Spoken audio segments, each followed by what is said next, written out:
Hello, this is me back with Adobe Photoshop CS6. In this tutorial, I'll be teaching you to place a file in Photoshop and open a new window.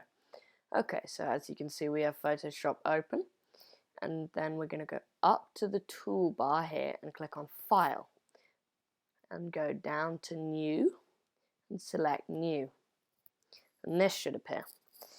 Don't change any of this stuff for now. I'll teach you to do that in another tutorial. Then you're going to give it a name. Let's call it 14.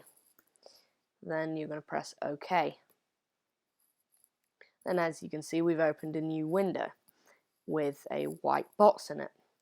So to import an image, we're going to go to File, come down here to Place, click on Place, and this should appear.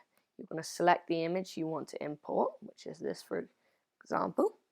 Then you're going to press Place. Now, as you can see, it has put the image there. Then you're going to come up the left toolbar and select the pointer tool at the very top, and this should pop up. And you want to select Place. So now we've done that. It's in Photoshop now. Then we're going to click to the white layer and press the Delete key. Then, as you see, it's putting nothing behind it. Then to get rid of that nothing, we are going to come down to the crop symbol here, 4 down from the pointer tool. You're going to click on that, and then you're going to just drag it into your desired crop, like so.